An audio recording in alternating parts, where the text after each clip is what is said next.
Hello and welcome to this episode of Superhero Ethics. Today we continue our journey through comic book history as we talk with guest Jessica Plummer about the Bronze Age of comics from 1970 to 1980. All that and more after a commercial break we have no control over.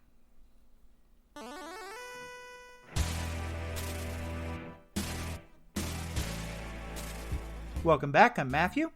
And Jessica, at this point, I don't really think I can call you a guest anymore because we pretty much have just a whole new section of the podcast that you and I have created. And unfortunately, you're a co-host. So I will welcome my co-host for the Comic Book History podcast, Jessica Plummer. How are we doing today? Thank you. I think I've earned myself like a Cousin Oliver spot or something. I'm just not leaving. There you go. I'm doing good. How are you? Not bad, not bad. It's been a great run talking about Falcon and the Winter Soldier, and it's now had a lot of fun with that, but nice to maybe expand our view a little bit to some other properties. So looking forward to getting into this conversation. We're still going to be talking about Falcon, but no Winter Soldier at this particular point in time. That makes sense. I will say, by the way, that there's an episode of Fat Man Beyond, which is the show that Kevin Smith and Mark Bernardin do as a podcast, and they had the creator of the Winter Soldier on, talking about sort of how he created the character and how he feels about where the character went, especially Ed Brubaker? The MCU now. Yes. Yeah. He was a great interview, and so definitely worth checking that out. It'll be a couple weeks. We're recording this a couple weeks before it's going to go up, so that'll be a couple episodes back on the Batman Beyond, but definitely worth checking out. Yeah, Brubaker, he's done some really good stuff. I really love his Daredevil run as well. Awesome. So let's get right into this. When we say, I think a lot of people have at least heard the terms, the Golden Age and the Silver Age when it comes to comics. Bronze Age, it's the next metal down, so it makes sense that's the next in the naming characteristic. But I think a lot of folks don't even really know what we mean by this. First of all, just what are the dates that transcribe the Bronze Age, and how do we define it? Why are those dates picked? So the Bronze Age, like with all of the quote-unquote comics ages, people are going to disagree on exactly where to set them. I always think of it as stretching from approximately 1970, and many people will pin that starting moment to the Green Lantern, Green Arrow series by Denny O'Neil and Neil Adams. Okay. Because it really sort of changed the landscape of both of those characters and how to talk about social justice issues in comics, etc. And they end it, a lot of people, especially if you're on the DC side of things, will end it around 1984 because I was born then. And obviously after that, it's the Jess age. No, because 1985 was Crisis on Infinite Earths. And so that was like a real seismic shift just for the actual content of DC Comics. But I was actually looking at the company Folio makes these beautiful collections of like classic Marvel comics, these like massive doorstopper volumes that they break down by era. And I noticed just the other day that they define the Marvel Bronze Age as 1970 to 1980. And honestly, there are plenty of comics from like 68, 69 that really evoke what we're going to be talking about. And there are comics from the late 80s that also have that. So it's all a little nebulous. I was reading something about music history recently that was talking about, like, when we talk about like music from the 60s, we're basically talking about stuff from like 1964 to 1972, and like the 80s pretty much started and like actually ended pretty much by like 87, 88. So I think we're pretty fast and loose with these naming conventions. Yeah, for sure. But so what do we mean by the Bronze Age? What kind of, other than it just being like the next chapter in history, like what are some of the defining aspects of this time in comic books? So what you'll notice right away if you're reading a Bronze Age comic is the tone is drastically different from the Silver Age, especially at DC. It's less like majorly noticeable at Marvel because Marvel was already doing sort of soapy, angsty, ongoing plot lines. That was their stock in trade. And DC started to emulate that. And so DC Silver Age and Marvel Silver Age to an extent is very silly. It's very colorful. It's very cartoony. And you have all these like wacky stories that are essentially lighthearted. And, Superman encounters red kryptonite and it gives him a lion head, and then he just walks around having a lion head for a while. Like, As you do. it happens. Or like, now all I can think of are stories where Superman characters have weird things happen to their heads. Like, there's one where he has an ant head, and there's one where Lois is keeping her head in a lead box. Like, just silliness. Every now and then you start to understand why they sometimes reboot these universes. Because you're like, we're hitting a point of diminishing returns with some of these storylines, perhaps. Well, and actually that's part of it. Like, back in the day, you could kind of repeat stuff because the comics were for kids who would outgrow it. So one of the things that does actually distinguish the Bronze Age is sort of the rise of older fans. The collectors now? Starting to be collectors, not nearly to the point. The collector boom is in the 90s, but definitely collectors. And this idea of sort of looking back into the history of the comics. Right. So, for example, we'd talked about in earlier episodes, DC had introduced all these characters in the Golden Age, and then they rebooted them into completely new characters in the Silver Age. In the Bronze Age, they brought back the original versions, and they had them interact with the new versions, because there were people who had grown up on those 40s comics who were now writing comics and were like, well, I like that version of The Flash. I like that version of Green Lantern. I'm going to bring him back. Interesting. Yeah. Now, do you mean in a kind of a Hal Stewart, a Hal Jordan meets John Stewart kind of a way? Or you mean like different versions of Kal-El Superman are meeting each other and two different Bruce Waynes are meeting each other? Both. So the Golden Age Green Lantern is Alan Scott. So it starts with Barry Allen, the Silver Age Flash, discovers he can vibrate his molecules in a specific way and travel to other dimensions. Obviously, science. Convenient. Makes total sense. And he manages to travel to another dimension where he meets Jay Garrick, and that's when he discovers Earth 2, as he names it.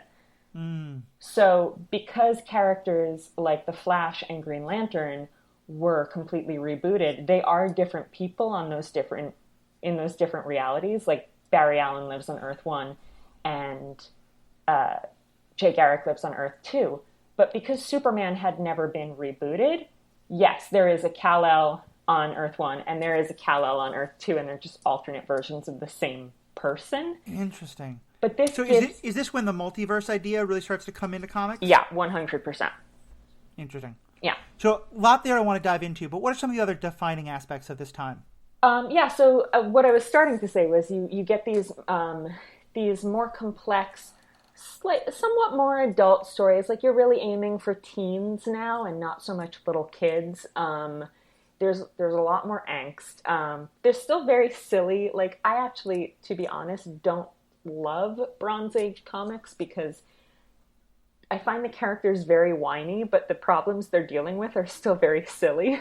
So it's like this very jarring effect where I'm like, this is not a real problem, get over it. Like, that's legitimate. Yeah, like all the tropes that came up in the Silver Age are still inherited. So it's like, oh no, Lois has fallen in love with my Superman robot, not me. But like, then you're gonna mope about it for 20 pages. Like, I don't have time for this, Clark. Yeah. But yeah, these more adult plot lines, they started to tackle subject matter that previously could not be addressed because of the Comics Code Authority, which was weakening at this point. That was one of my first questions, yeah. So that's being less of a force? Absolutely. So you start to see things like drugs, which we're definitely going to talk about. There's a couple of really major storylines involving drugs and another one involving alcoholism during this era. Wow. Like, you couldn't show drugs at all before. Right. You start to see just a more complicated approach to morality, where it's like you're not either 100% good or 100% bad. Like, you have a lot of reformed villains who are becoming heroes. Like, and this is a little bit earlier, but you have characters like Black Widow and Hawkeye who originally appear as bad guys and then become superheroes. You have the costumes for the women get a lot sexier. Okay. You get more femme fatales are allowed again. Like, Catwoman comes back. She disappeared for a while, but she's back now. Yeah, I don't know how you could do Catwoman not as a femme fatale. Well, you Like, can't, and that's why she literally didn't appear in comics for 10 years. that makes sense. She was too sexy, and she was too sexy, and she was too unrepentant. Like she didn't feel bad about what she was doing, nor should she, because she's right Yeah. about everything. What else? You definitely start to see more diversity, like not a lot of it, but this is where the majority of, like basically every classic black character in comics, except for Black Panther, who had already existed for a few years at this point, all the others appear during this era. Not every black character, but like the classic, like Storm and Luke Cage and Cyborg, like the ones that people know about. Misty Knight and Blade and some of those, yeah. Exactly. And Blade is another perfect example because you start to see vampires, which were not allowed. Oh, right. Yeah. So the code is breaking down in all sorts of ways where, like, on the one hand, it's like, great, we get to have black heroes. And on the other hand, it's like, oh, vampires too. I guess that's cool. Like, I didn't need them, but it was a silly rule. Yeah, that makes sense. Yeah, it sounds like it's a really fascinating time, and I can see how, like, there's sort of a sense of, like, the chains are off. Yeah. Now, one thing I'm curious about is, I know we've talked before, especially in the last couple episodes, about how one of the big changes was that while DC had these kind of, like, larger-than-life, almost demigod-type characters, Marvel really wanted, you look up to Kal-El Superman, you relate to Peter Parker and Spider-Man. Are we now starting to get DC characters that are also more relatable? Not that they're copying Marvel, but is that kind of like adjusting a little bit? I can't believe how perfect a setup you just gave me. Like, it's so, like, I feel like you did this on purpose because you said the chains are off. One of the most famous Bronze Age covers in existence. Oh boy. Is a Superman cover where he's wrapped in kryptonite chains, but he's breaking them. He's like, swelling up his chest and he's breaking them, and it's called Kryptonite No More. Okay. Like it's on in huge letters, it says Kryptonite No More on the cover. And yeah, they started to, I mean, that sort of implies that he doesn't have a weakness anymore, but what that actually was a part of really starting to reinvent the character of Superman because he was so powerful. So they did, in a lot of ways, try to really bring him back down to earth, literally and figuratively, and mess around with that formula to make him more interesting. And they got rid of his kryptonite weakness for a while, and then of course they brought it back because it's kryptonite. You do start to see that. One pretty well-known example is Wonder Woman gave up her powers for a while. Okay. I want to say this actually came about in the very late 60s. Like, this might have been one of those, like, 1969 things. But it might have been 1970 or 71. Basically, the Amazons decided to depart from man's world because it was so, sinful or whatever. And she was like, but I can't leave. Steve Trevor lives in man's world and I love him. And the Amazons were like, okay, but you can't have your powers if you're going to stay. So she gives them up. She starts dressing like Emma Peel from the Avengers, which, I mean, the outfits during this era are so good. Like, I understand that people, specifically Gloria Steinem, did not like this plot development. I get why, but she looks so good. Yeah. But because she doesn't have superpowers, she has to learn martial arts from an old blind Chinese man named I Ching or I Ching. I'm not sure of the correct way to pronounce it, but it's okay. Real problematic. Are bringing not white characters into the universe is not always in the most helpful of ways, is what I'm getting from this. There are a lot of wise, elderly Asian martial arts mentors who exist only to teach white people how to do kung fu real good, and this is definitely an example of that. Although a few years ago there was a comic called The New Superman, which is Hmm. about a kid in China who is given superpowers and becomes like the Superman of China, and it's excellent. And that reimagines I Ching or I Ching in a really, really cool way. So I highly, highly recommend that. It's by That's Jean awesome. Luen Yang, who also did uh, Superman Smashes the Klan, the best comic ever written. So definitely check that out. But yeah, so Wonder Woman doesn't have her powers for a while, and she got them back in large part because Gloria Steinem, like, basically organized a letter writing campaign and was like, "Give her her powers back. What is this crap? She's Wonder Woman." Right. And of course, Wonder Woman was famously on the cover of the first issue of Ms. Magazine with her classic costume and her powers. Yeah, let's talk about that some because in the past we've been talking about how these are mostly like a kids thing, and certainly I was already kind of wondering if part of what's happening is that the audience that these are intended for are being aged up a bit. Now maybe we're looking at more like tweens and teenagers, but also this is the time when, as you said, like Gloria Steinem, like a foundational part of the feminist movement at this time, is very publicly naming Wonder Woman as an icon. Is this about kind of a much more?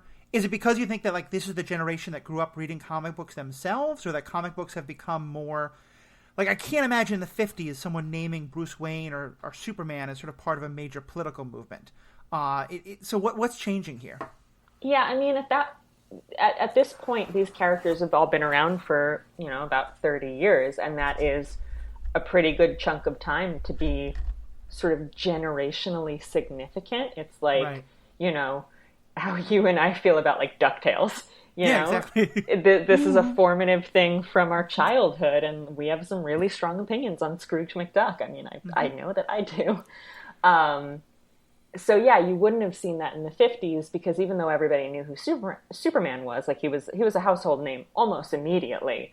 Right. It there You didn't have the same feeling of this was my childhood. I grew up on this. But Right. yeah, absolutely. Like I said, that readership is shifting. Comics are still not really primarily read by adults or for adults. They are still for kids and teens, but you know, they're like a Superman comic from 1957 is for like a 6-year old, Right.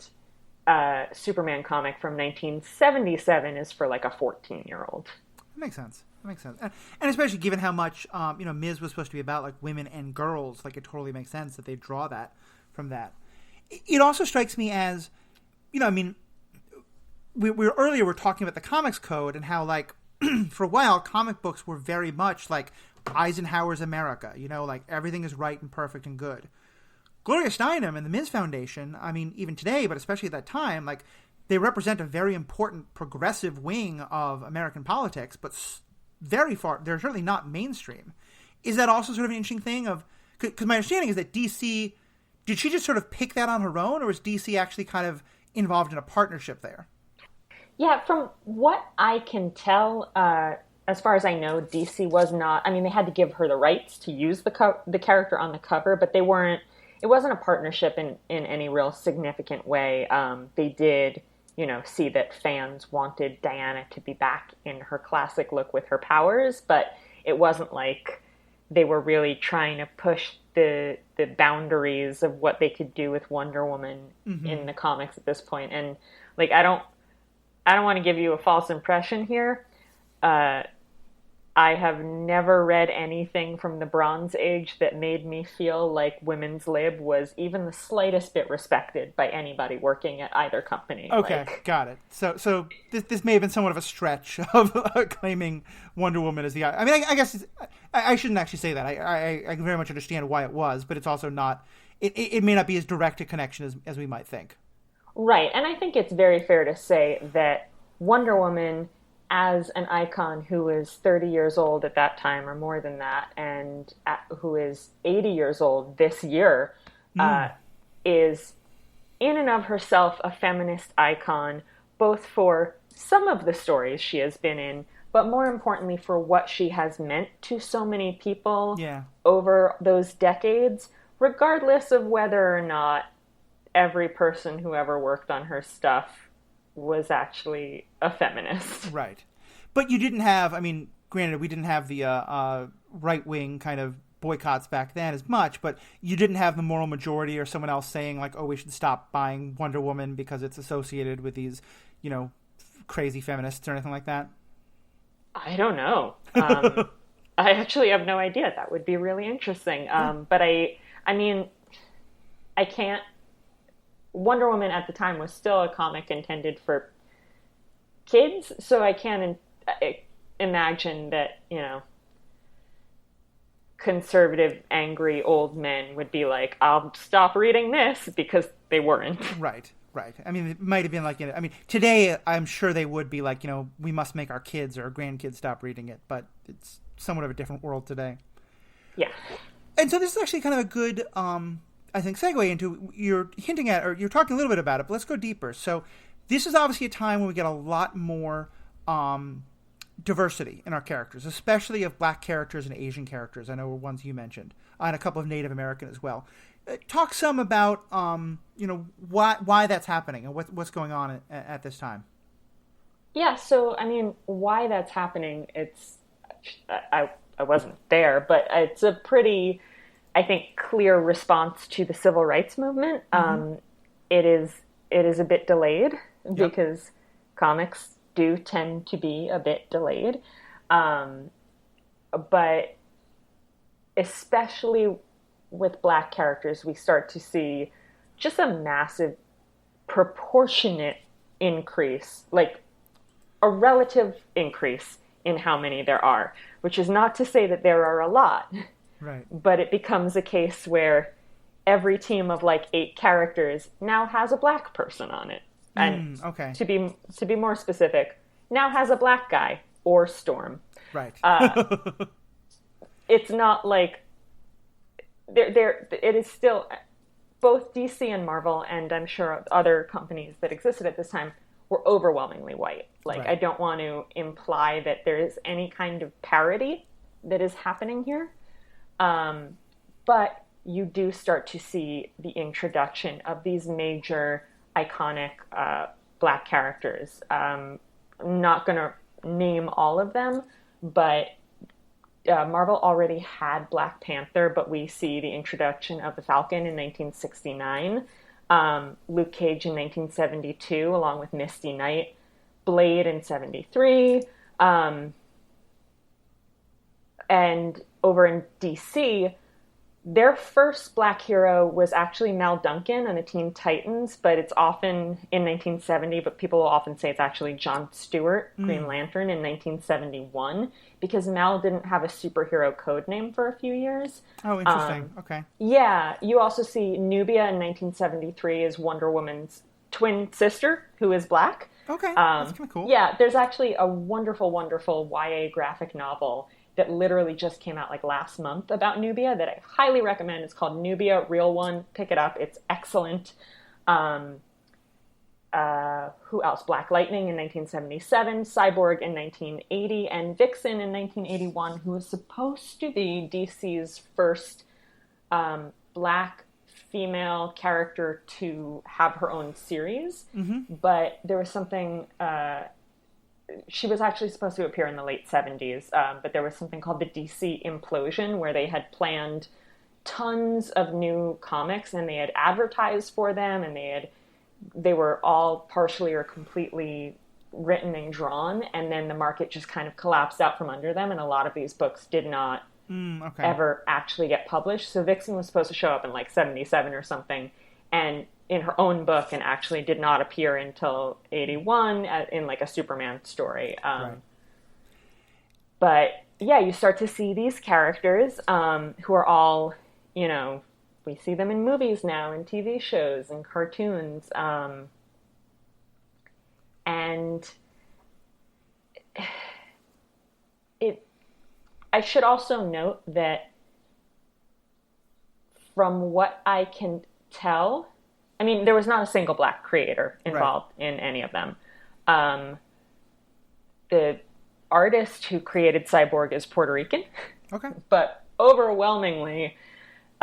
this is white people trying to tell the stories of people of color. Absolutely. Right. It is all white people. There were a handful of black creators working in the industry. I mean, there were plenty of black people working in the industry, but I mean, specifically at DC and Marvel, in the late Bronze Age. But yeah, all of these characters are basically Right. white creations. Many of them have since been uh, written by black writers who have brought, more uh, depth to them. Mm-hmm. But so I I am saying this from the perspective of, I would hope, a well-meaning but probably often very clueless white person. I do think that by and large there were good intentions at play here. That Right. the intent was to uh, include black characters, show black children that they could be heroes, like to add diversity to these universes because it's the right thing to do, but it is often done in an extremely clumsy way. Right. There is, just the dialect alone for some of these characters Oh, I'm sure. What and my is oh, good. oh no, go ahead. Well, and my understanding is that, and again, I'm just going on some of what I've read, but actually the creator of the TV show Luke Cage said a good deal about this. That it's not coincidental that both with these and with the Asian characters who are starting to get added, this is the era when blaxploitation movies and like the whole kung fu movie explosion is really happening.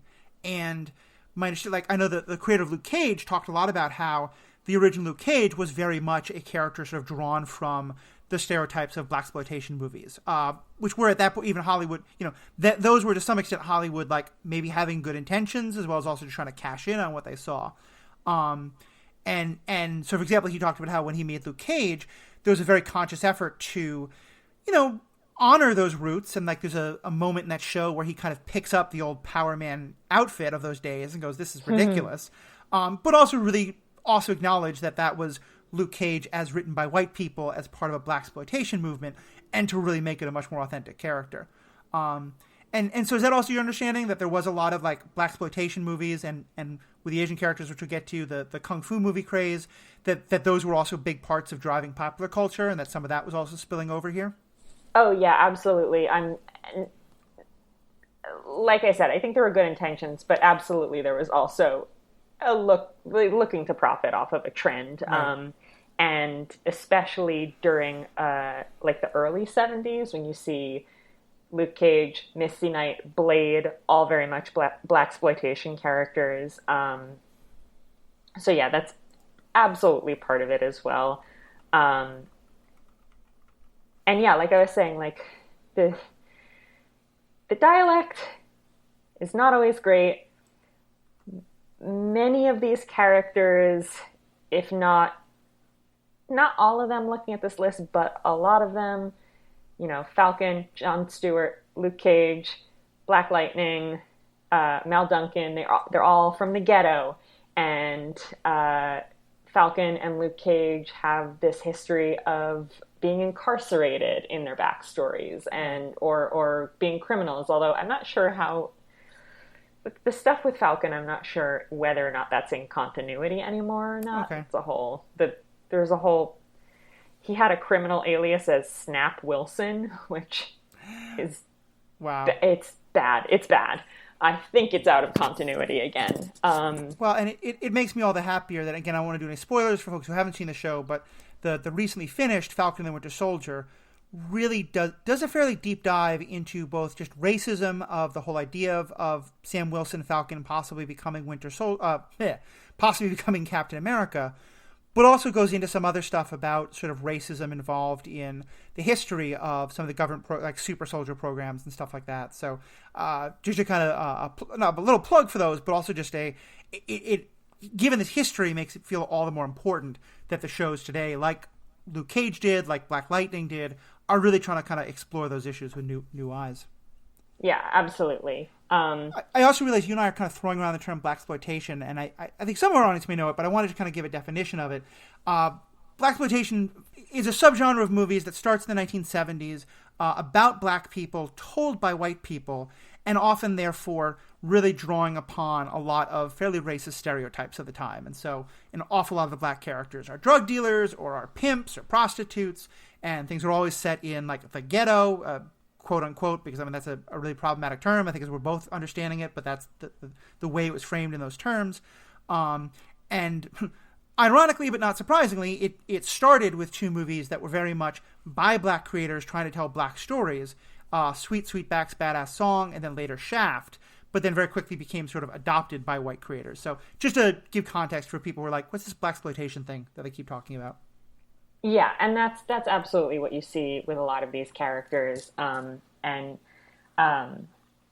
they also often exist to, some of them are main characters in their own right. Luke Cage was introduced to be a protagonist in his own book, but others are very much there to buttress white characters and help them to learn valuable lessons. So yeah, surprise. So like Mel Duncan was introduced in Teen Titans when that book it went very abruptly from being like, let's all have a surfing contest and then go get a malted, to there's a lot of troubles for teens in this world, and we're not going to name any of them specifically, but boy, are we angry about them.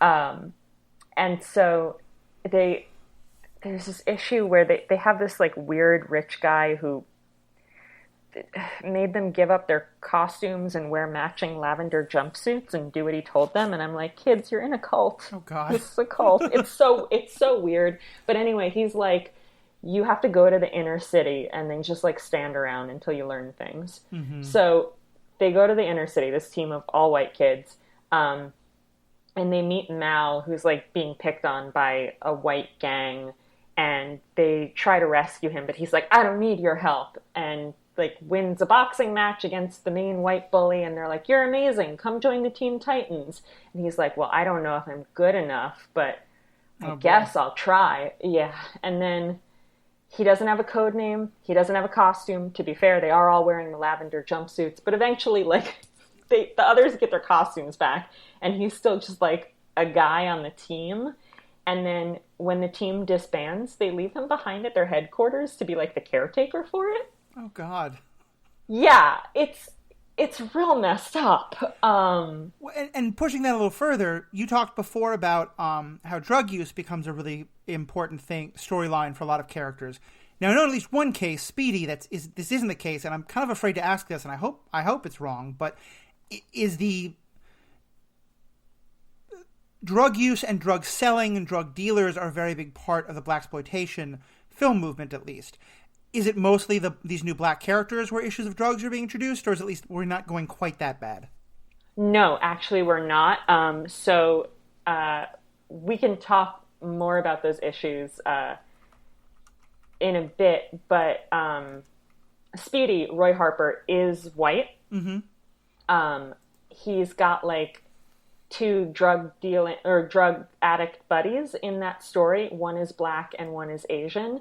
And the Asian guy dies of an overdose. Okay. And the black guy is the one, like, who's very much like, I don't know about, like, there's a whole thing where, like, Speedy is out of the picture, and the other two kids are, like, trying to lure Green Lantern and Green Arrow into a trap, and the Asian guy is like, I hate these heroes, let's fuck them up, and the black guy is like, I don't feel good about this. This I don't like. This is like, he's the one with like more of a moral center. Right. But they are both very much like Speedy, depicted as victims of the very wealthy white drug kingpin. Oh, that's behind all better that. Message for sure.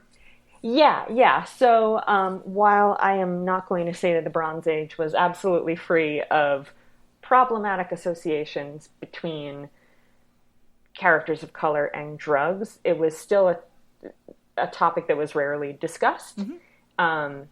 And so the correlate, there's not a lot of opportunity for that correlation to sort of be Right. problematically reinforced on the page. Yeah.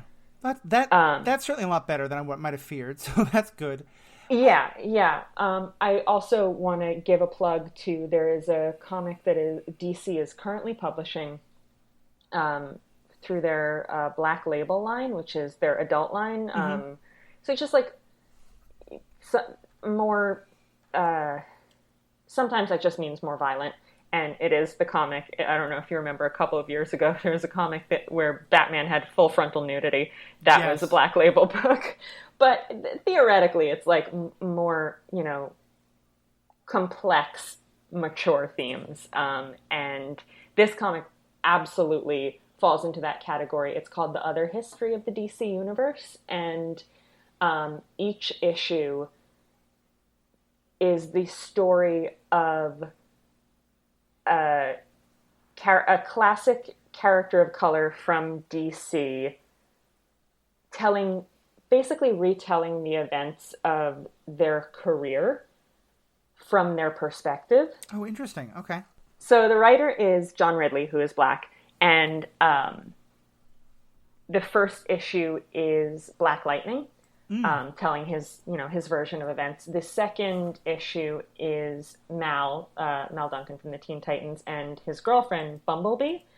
So it's sort of an interview with both of them, and they actually call Speedy out for a lot of his racism during that era, which is definitely there. And I hate to say it because I love that character, but he was a douchebag to Mal.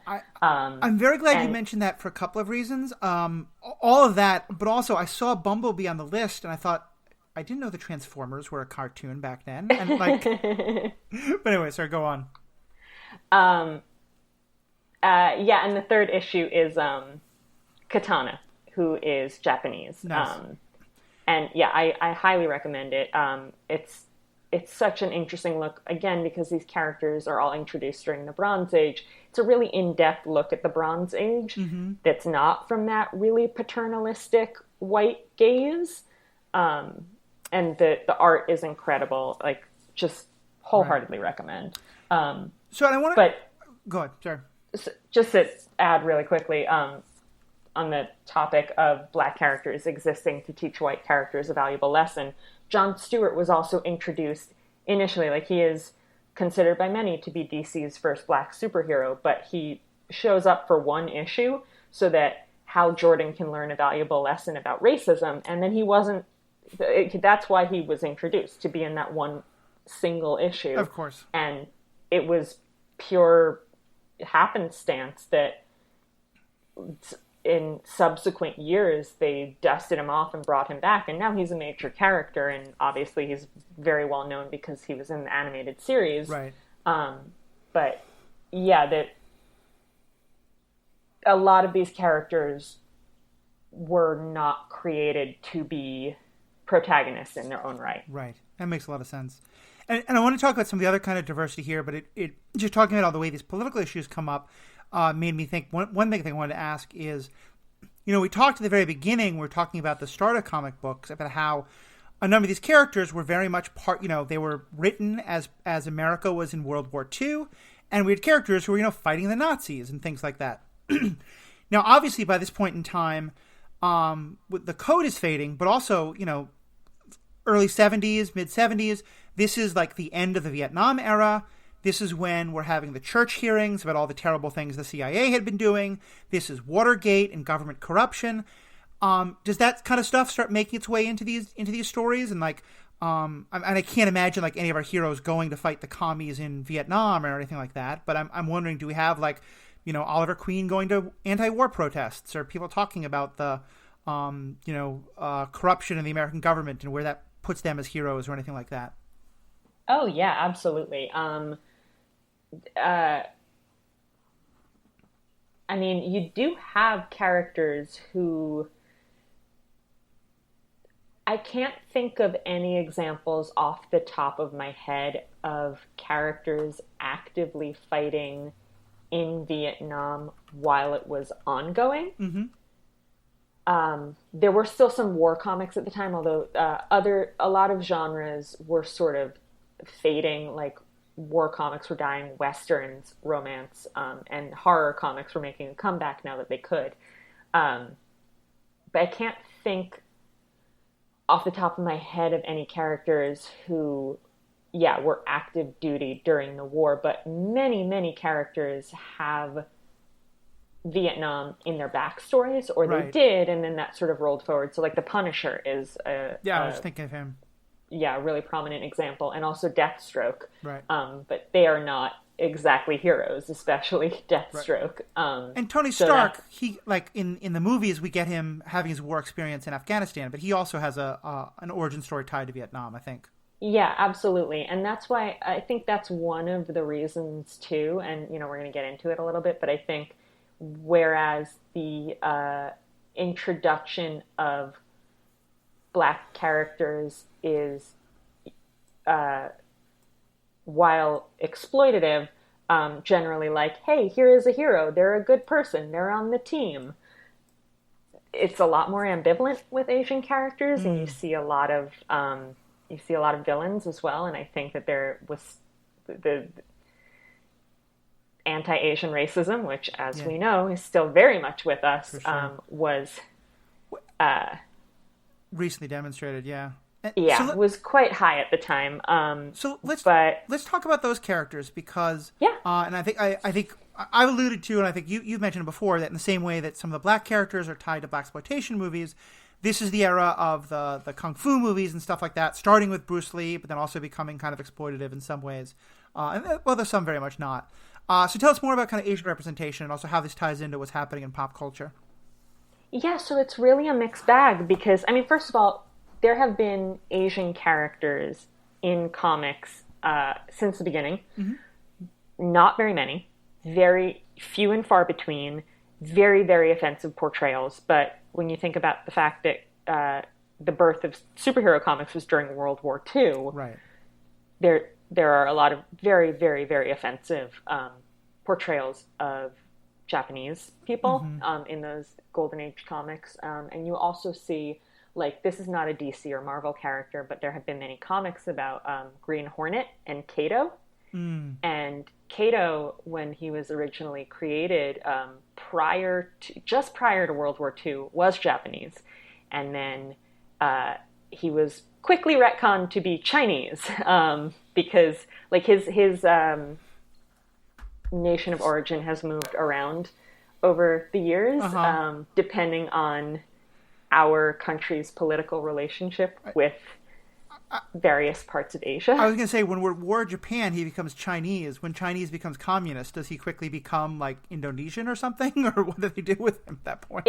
I can't remember exactly, because it has changed so much. And then, of course, it also changes based on if there's been a live-action version to coincide with the nationality and ethnicity of the actor playing him. Bruce Lee again. Like, right. And so here... But yeah. Go ahead, sir. So it's Asian representation. Again, I am white. This is not my lane, and I am going to try to speak to this as knowledgeably as I can, with the understanding that I can never be as knowledgeable as someone whose lane it is. But it is very much a mixed bag, because you do start to see heroes, like Colleen Wing, who's introduced in 1974. Shang-Chi is a major, major one in 73, and he will have a movie soon. I'm very excited about it. And Shang-Chi was a major character who had a comic that ran for like 125 issues and a spin-off book, and like he was a big deal throughout the 70s. But you also have Katana over at DC in 1983.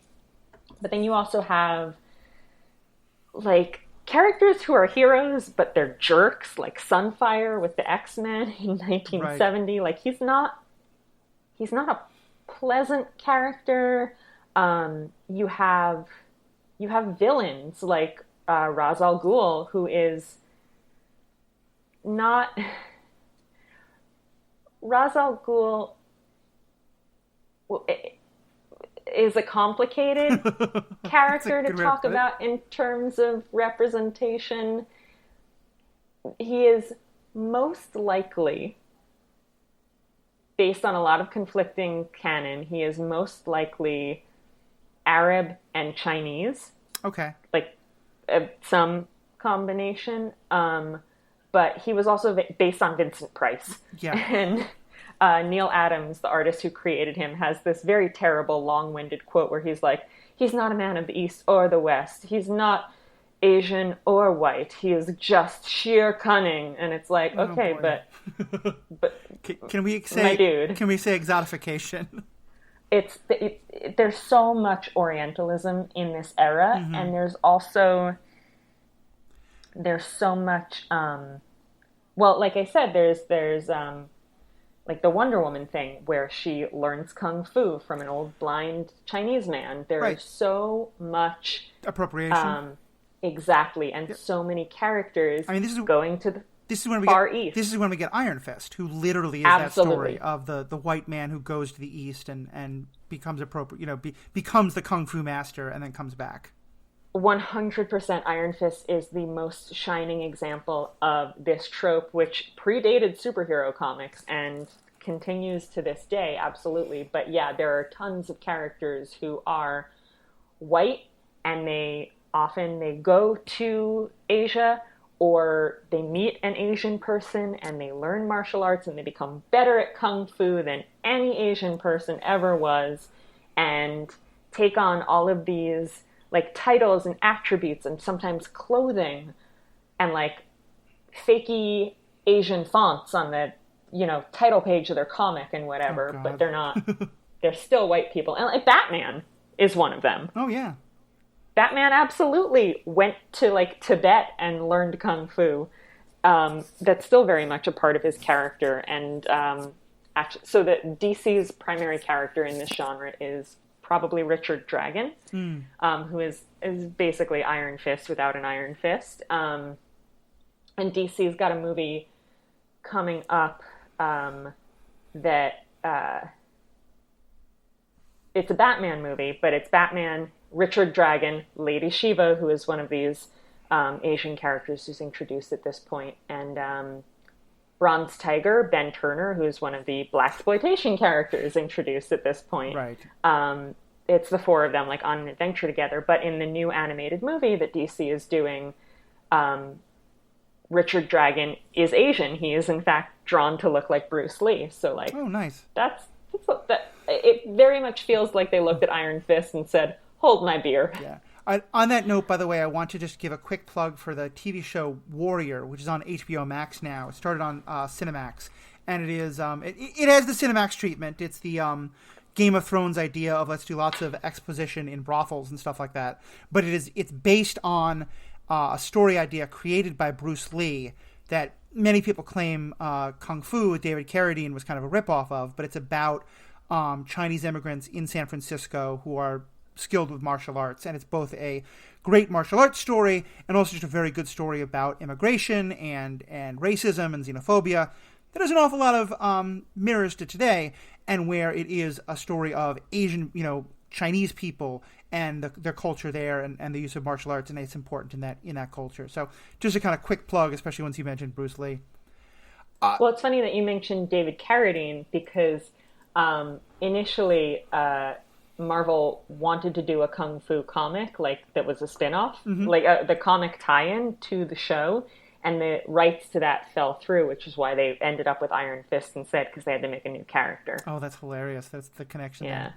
So we're already almost an hour, and I don't want this to go too long, but I know that a couple of other different other groups get represented here, and I want you to kind of go through them in a second. But first I just want to ask, one thing I don't see on this list is Latinx characters.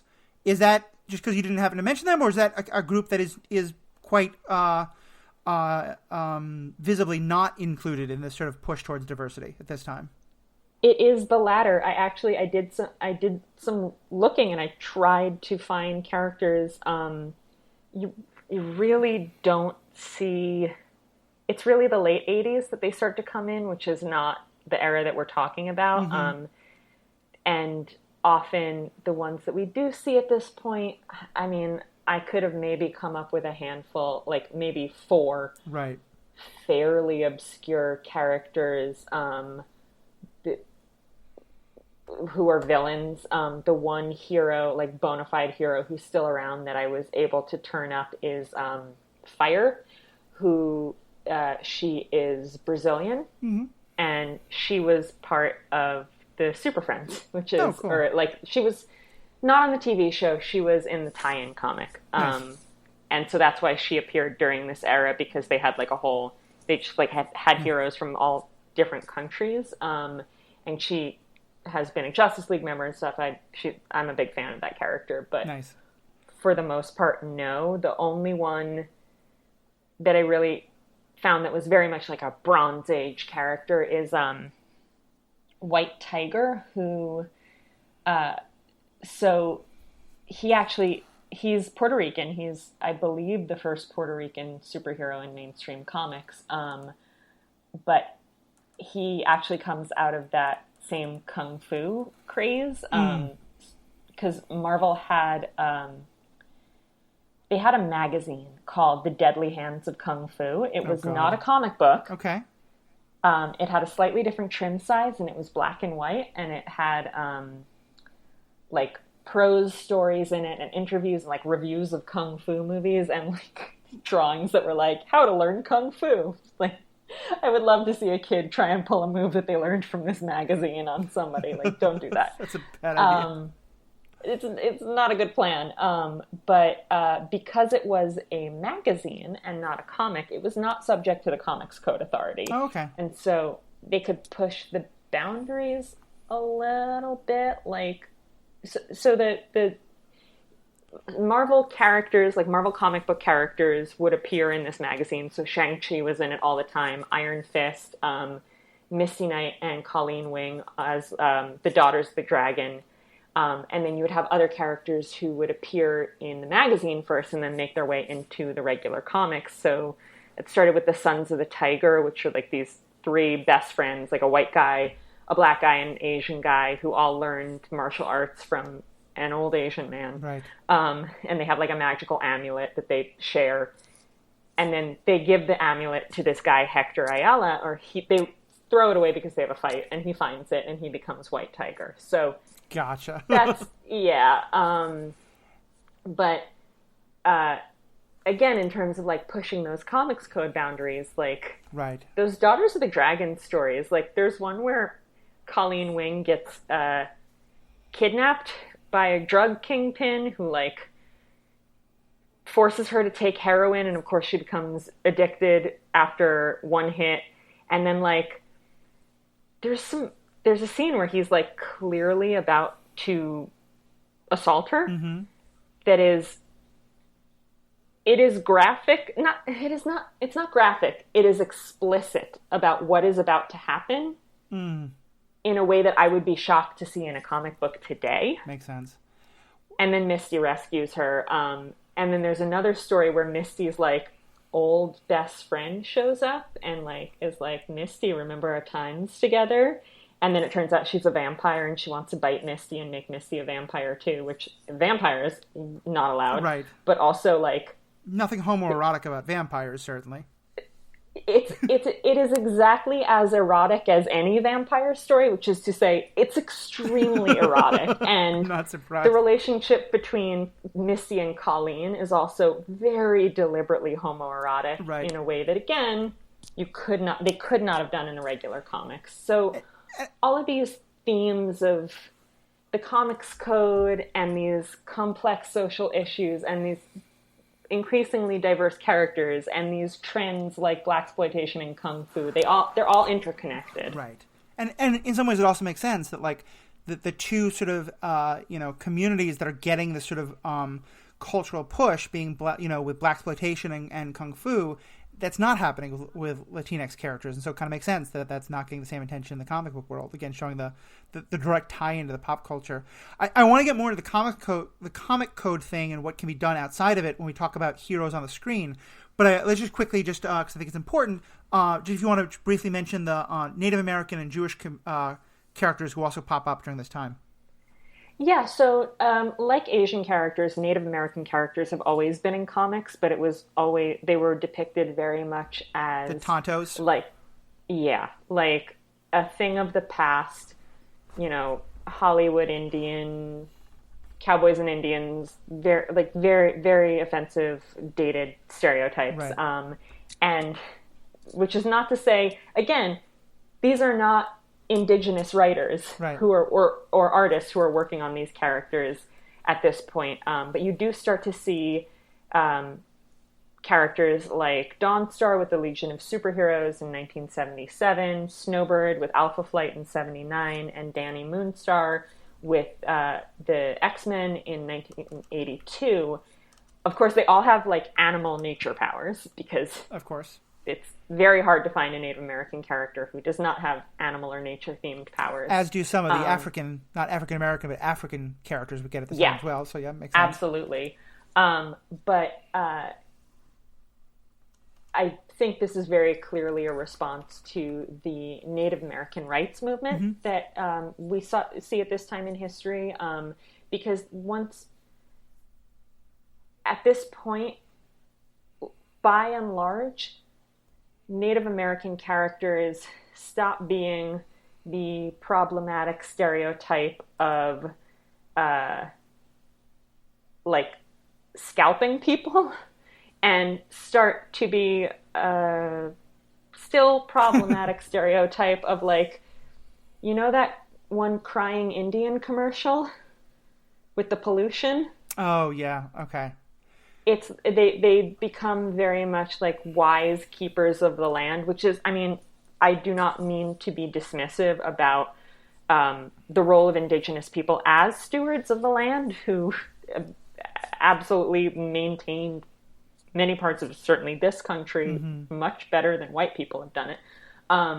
But aside from the characters that I've named, you start to see Native American characters just generally like not as superheroes, but just like as people who will show up again to teach white characters a valuable lesson. Like it happens a few times in Green Lantern, Green Arrow run, where like there's one story where they're like trying to stop mining or logging or something that's happening that's like destroying their home, and they've given up. Like this white businessman is gonna bulldoze all of their native lands, and they just can't fight it anymore. So Green Arrow puts on a war bonnet to inspire them, and they're like, "You're so right. We are a proud people." And it's like, oh my god, like it's well intentioned, but it's not okay. Can I call that Dances with Green Arrows?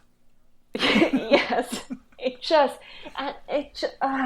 like, please stop. Please give that back to And again, whoever you stole that from. You see, to me, this is a time where it really is fascinating seeing how the 70s is a period in history that I've studied quite a bit in terms of cultural movements. And, this is a time when the hippies are becoming, starting to have like, moments of like, what do we do now that we're not protesting all the time and searching for meaning and stuff like that. And in a very kind of appropriative way, this is when you have a lot of, white middle-class Americans, going towards either Native Americans or actual Indians in terms of like, going to have, powwows on reservations or going to, join Hare Krishnas or things like this. And, I'm trying to be very clear here in my language that I'm being incredibly dismissive of the white people searching this out, not either of those two actual movements. But, it makes sense that we would find that way into comic books as well. Yeah, it's absolutely like, let's all put some feathers in our hair and not actually ask any Native people any questions. And then lastly, kind of bringing this full circle a bit, because we talked in our very beginning episodes about how a lot of these original heroes were very Jewish coded by Jewish creators, but they weren't named as Jewish. And now we do start to get some either characters already existed having Judaism very explicitly written into their storylines or new characters created. Talk a little bit about the sort of rise of Jewish heroes. Yeah, so again, it's very small. I mean, like you said, these characters have been coded for a very long time, and like Ben Grimm has been coded as Jewish since he debuted in the early 60s, was not made explicitly Jewish, although everybody knew he was Jewish until like 2000 something. Right. But you do have Kitty Pryde showing up on the X-Men, and she is Jewish. She is Jewish right away. It's very clear. She used to have this wonderful curly frizzy hair that I miss so much. Just the cutest little thing. This is where Magneto is made, like, he's given his Holocaust survivor backstory that didn't exist before. Prior to this, he was just like a monologuing supervillain, and now he's given this much richer, which again is another trend that we're seeing. Yeah. He's not just evil for the sake of being evil. He has a point. He has and to me that's very interesting, because I have often on other episodes of this podcast talked about how the believable villain is something that's so important to me about a scene. Not even only believable, but where, it's clear that the villain thinks they're the good guy of their own story. And I think of the today idea of Magneto as one of the chief examples of that. Up there with someone like Killmonger, in terms of he has seen the intolerance at its absolute worst, and the dangers of the Professor X kind of idea of, no, we'll just get them to love us. It'll be okay. And so it's so fascinating to me to realize that comes 20, 30 years into the history of the character. I guess more 10, 15 years into the history of the character. I'm bad at math.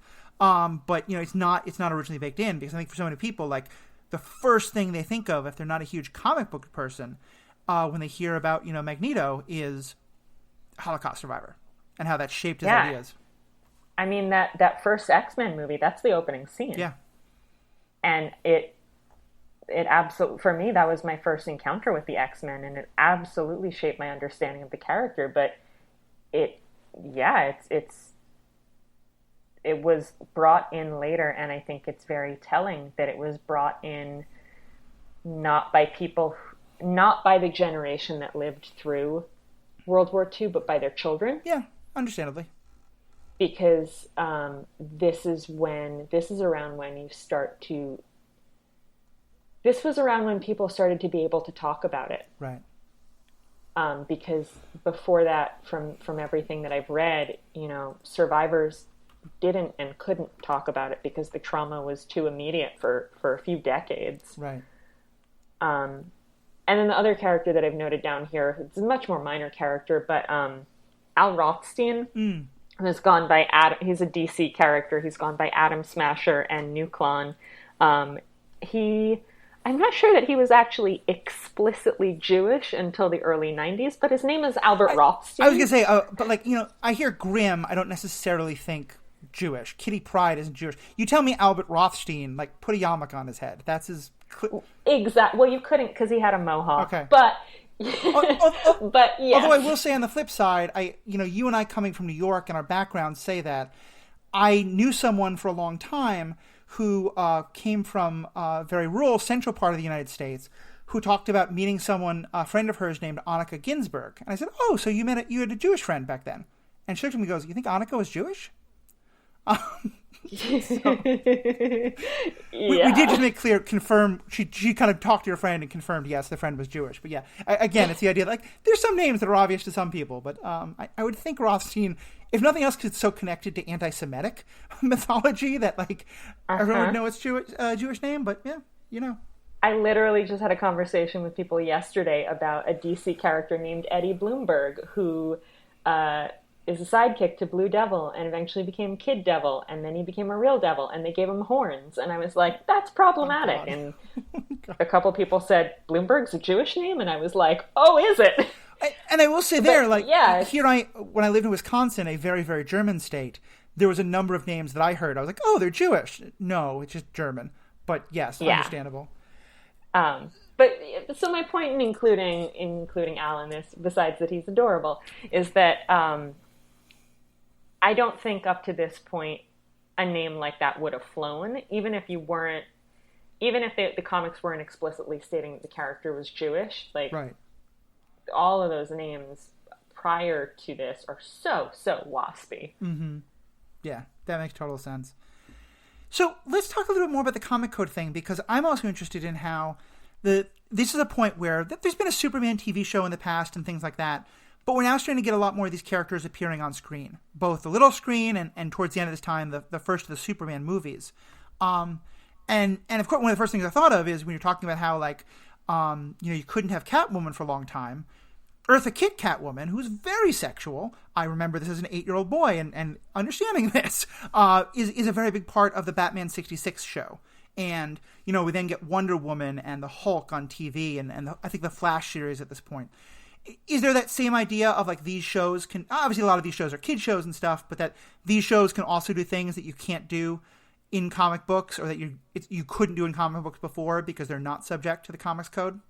Yeah, I mean, certainly the use of Catwoman in the Batman 66 show spurred the reintroduction of her into the comics, but to be honest, am not familiar enough with the content of the Wonder Woman or Hulk show. The Flash show is really the 90s. Mm-hmm.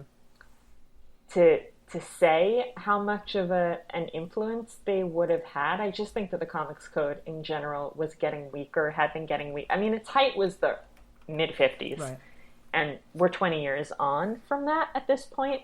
I do think in general that the existence of more forms of popular media mm-hmm. would weaken it, because quite frankly, parents no longer cared as much what was in comic books.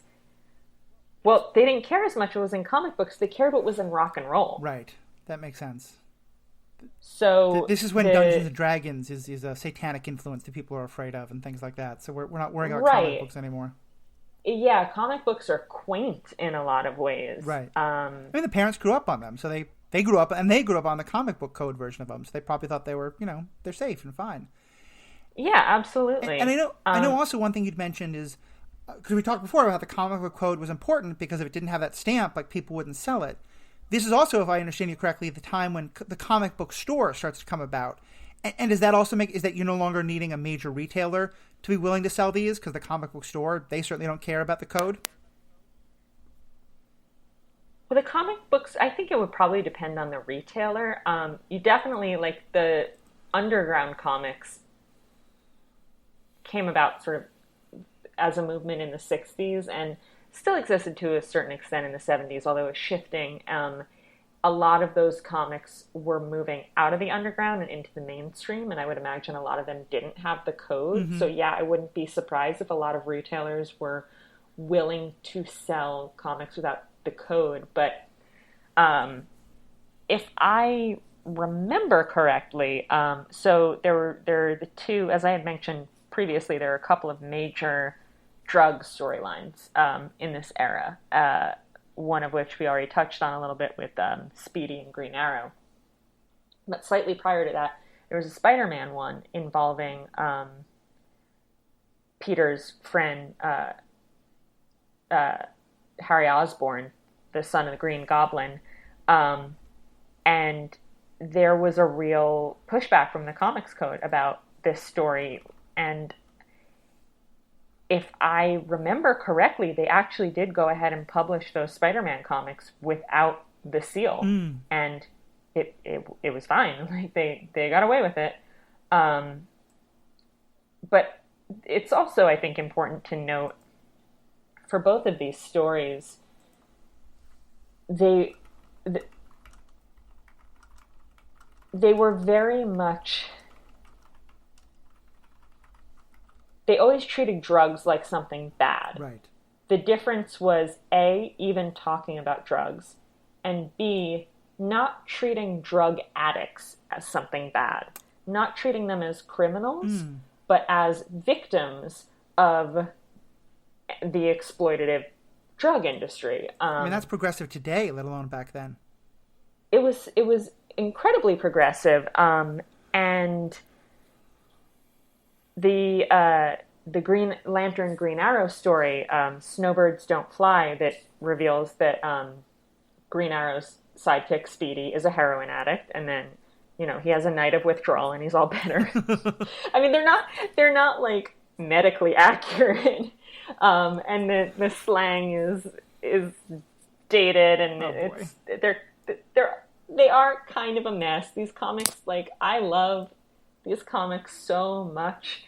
They are they are very much a product of their time. But like Snowbirds Don't Fly got like it was like blanking on the right word.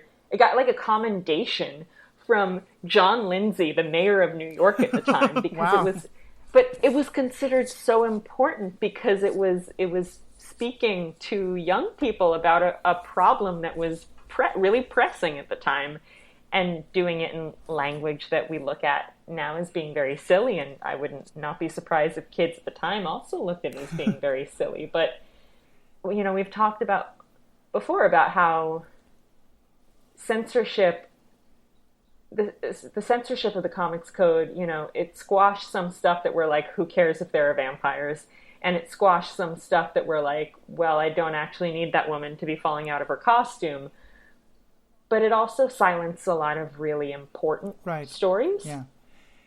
And so it's nice to see it losing its ability to do that. Yeah, I mean, it sounds like in some way this is kind of the comic book equivalent of the after-school special that you and I grew up with, where it's like, okay, they're clearly making a point that adults want to have made, and it's maybe going to be less than subtle, and made by adults, but still, like, an important thing that people are going to pay attention to and care about because it's addressing something that people think is important.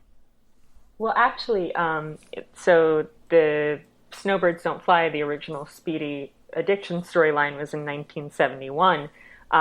The New Teen Titans formed in 1980, and pretty early in that, so I'm not sure if it's technically Bronze Age, probably around 1983. Speedy was not, he had been an original Teen Titan. He was not a member of the New Teen Titans, but he shows up very briefly for some very special issues about drugs. Oh, God. But they were very much after school special kind of, like they were anti-drug specials. Mm-hmm.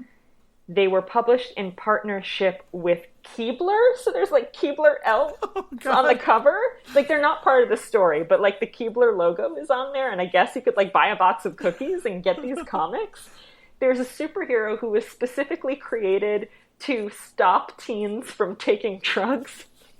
He's only in these 3 issues, and he'll just show up and be like, don't take those drugs, Tommy. Yeah. And the kid will be like, oh, I almost made a terrible mistake. But like, also Speedy is there because he's a character people actually liked. Yeah. So yes, they also did the very, very over the top, this is your brain on drugs kind of stuff. Right. I was just thinking of like, but from both a positive and negative, because like, for my generation, it was the like, I'm not a chicken, you're a turkey line when someone tells them, oh, you don't want to do drugs, you're a chicken. I can't believe I'm explaining this ad. But it was, it's the your brain on drugs 5 years earlier. But like, those ads were also effective. Like far too heavy-handed and marijuana legalization and all that. But also like, I mean, I think that ad came to mind a lot. When I was young and offered some chances to do things that I probably shouldn't have been doing at that age or at any age. See, nobody even offered me drugs. I wasn't cool enough. I was so ready to say no because I'd watched Cartoon All-Stars to the rescue, and nobody came along and was like, hey, do you want to smoke some crack with me? Which, from what I was given to understand, would be happening almost constantly. I mean, I grew up in the heart of New York City. My impression is that you had a somewhat more suburban experience. How dare you? I grew up in Brooklyn Heights. Okay, no, fair enough then. That's my misunderstanding. As a diehard Manhattanite, I'm trying to bite back the feeling of, well, it's Brooklyn, it's still suburbs. But yes, I understand what you're talking about. I lived in Brooklyn for a long time. But no, that is surprising that you didn't have that experience ever. I certainly had it fairly regularly. Anyway, enough of our childhood explorations. So I think that kind of covers a lot of the big things. I know we had a whole section we're going to do on social justice in the comics, but we've hit on a lot of those things. And we're coming up on 90 minutes. So is there any kind of one or two last points you wanted to make sure we got into?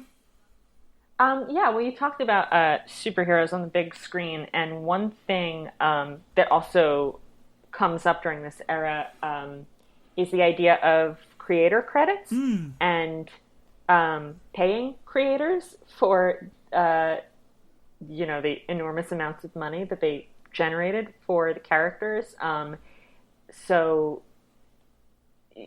from the time that the industry started, across the board, it's pretty much been you get a page rate for what you're doing. So you get paid for the comic book, but you don't own the characters. And if the character goes on to be profitable, like, if you say create Superman and then he's selling 1 million t-shirts and lunchboxes and action figures and God knows what else over the next 80 years, you don't see a penny of that. And this started to be a thing that people were talking about in this era, but the premiere of Superman the movie really brought it to much greater attention. Oh, because Simon, they were specifically Siegel and Schuster were specifically credited in that, right? Well, I'm not actually sure if they were credited in the original, like, theatrical release of the movie, but they basically came forward and it was revealed that they were living in poverty. Oh, wow. That this massive, I remember reading a story that may or may not have been apocryphal, but it was like Christopher Reeve was like on Johnny Carson, and an old man stood up in the audience and he said, "My name is Jerry Siegel and I created Superman in 1938 and I'm not getting a penny from this movie." Wow.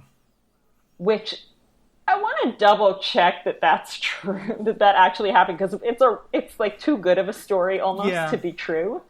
And Jerry Siegel absolutely was screwed over time and time again by DC, but he was also a bit of a tale teller, let's say. But yeah, like that kind of thing really brought attention to the fact that, so many of these creators had created incredibly profitable IP and were essentially being cheated out of any profits from these major companies that were raking in the bucks. And the sad thing is, except in a few specific cases with really influential creators, you don't, like, they'll be credited, and you'll see, such and such created by Jack Kirby in the credits, but is the Kirby estate getting any money from the movie? I don't know about that. Well, I was going to ask, actually, because last episode we talked about kind of the rise of the celebrity creator, Stan Lee especially, and somewhat Jack Kirby, but mostly Stan Lee. Do you think they had something, the attention given to those two had something to do with the a lot more attention now being paid to creators? Not now, yes. In the Bronze Age, no. Jack Kirby was deeply unhappy with a lot of what was happening at Marvel during the Bronze Age. He actually left Marvel and went to work for DC, which is when he created the whole Fourth World saga, so Mr. Miracle and Darkseid. Oh.